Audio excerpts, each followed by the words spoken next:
یہاں سے اب آدم کا ہیولہ تیار ہوا تا بست نقش آدمی، اس کے بعد ارتقائی مراحل ہیں، اور پھر آدم کی وہ روح جو کولڈ سٹوریج میں تھی جب وہ لا کر پھونکی گئی ہے، جسد آدم جو ہے وہ مسجود نہیں تھا، مسجود تو تب بنا ہے جبکہ اس میں روح آدم وہ لا کر پھونک دی گئی۔ فَإِذَا سَوَّيْتُهُ وَنَفَخْتُ فِيهِ مِن رُوحِي فَقَعُوا لَهُ سَاجِدِينَ۔ یہاں سے حیات دنیاوی کا آغاز ہو گیا۔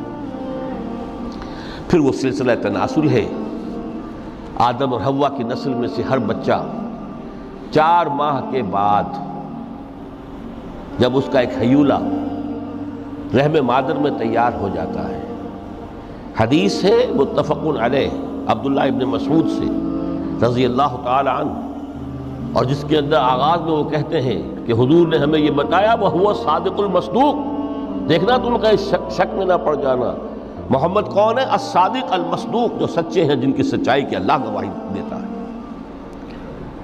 کہ رحم مادر میں 40 دن تم نطفے کی شکل میں ہوتے ہو، پھر 40 دن علقہ کی شکل میں ہوتے ہو، پھر 40 دن تو مضغہ کی شکل میں ہو، پھر اللہ تعالیٰ فرشتے کو بھیجتا ہے جو اس میں روح پھونکتا ہے۔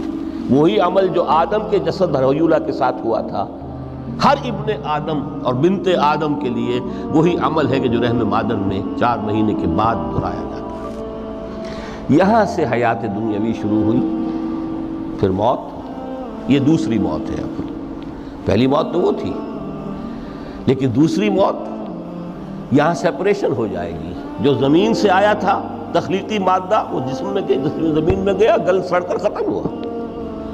جو وہاں سے روح آئی تھی وہ اس زمینی وجود کا جو لب لباب ہے، جان، نفس، اس کو لے کر اپنے ساتھ، اور وہ جائے گی عالم بالا کو۔ پھر یہ ایک وقفہ ہے، پھر بعد سے بعد الموت ہے۔ تو احیاء بھی 2 ہو گئے، ایک مرتبہ پہلی موت کے بعد زندہ کیا اس عالم میں، آنکھ کھلی اس عالم میں ہماری، یہ پہلا احیاء تھا۔ کیف تکفرون باللہ وکنتم امواتا فاحیاکم ثم یمیتکم ثم یحییکم ثم الیہ ترجعون۔ دوسرا احیاء وہ ہوگا قیامت کے دن بعد سے بعد الموت، اور پھر اس کے بعد وہ زندگی ابدی زندگی ہے، ہمیشہ کی۔ یہ تصور سامنے رکھیے۔ تو یہ جو تھوڑا سا وقفہ، یہ تو زندگی بہت طویل ہے۔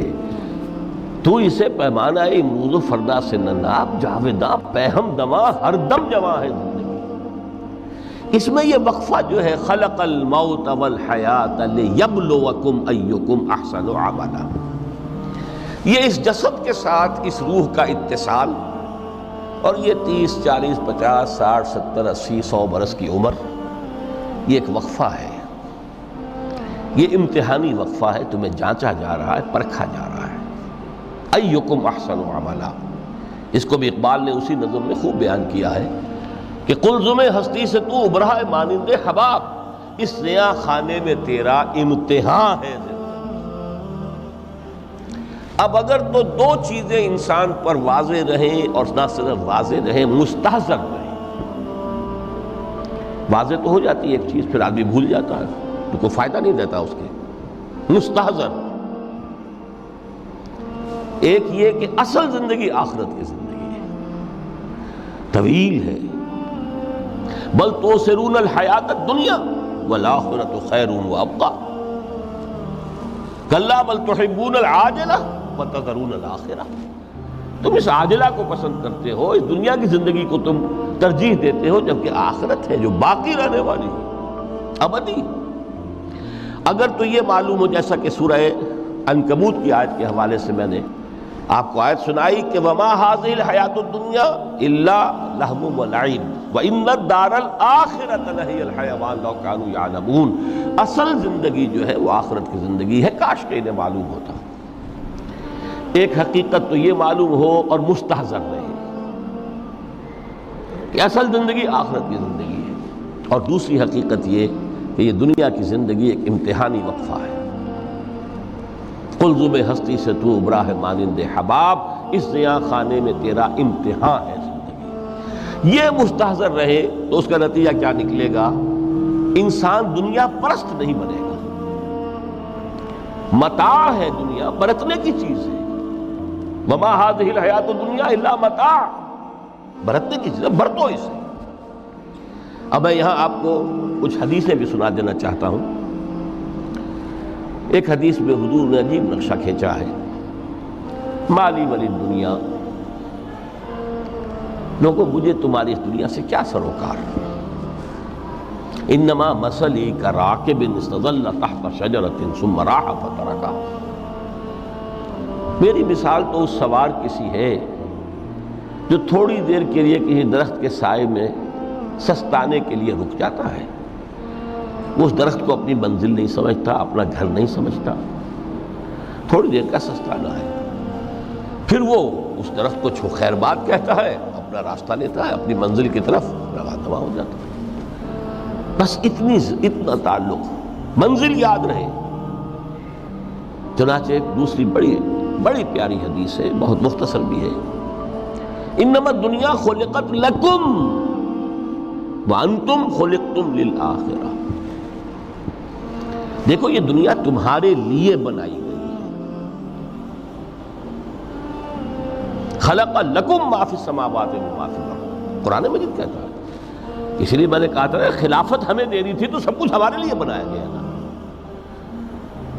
یہ محفل سجائی گئی ہے ہمارے لیے، یہ سب ہمارے لیے بنایا گیا ہے.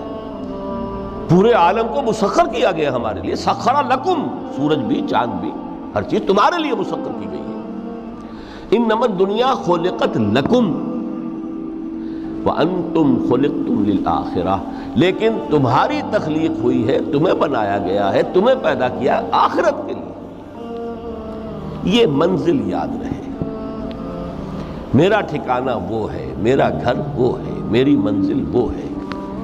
یہ راہ گزر ہے، یہ سفر ہے، یہ ایک وقفہ ہے، امتحانی وقفہ ہے.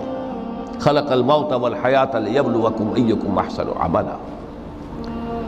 لیکن اب تیسری حدیث سنیے، اور یہ ہے وہ کہ جو اس دنیا کو، جو میں نے شروع میں کہا تھا، بڑی ٹھوس حقیقت ہے. یہ اللہ کی تخلیق ہے، سنجیدہ تخلیق ہے. ہم نے کوئی کھیل کود کے لیے تو نہیں بنایا ہے. ربنا ما خلقت ھذا باطلا.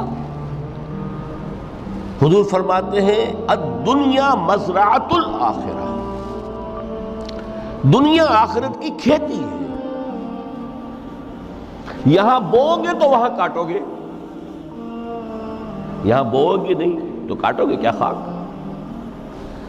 اس اعتبار سے غور کیجئے، یہ دنیا اور حیات دنیاوی کا ایک ایک لمحہ ایک بڑی عظیم حقیقت بن کر سامنے آتا ہے.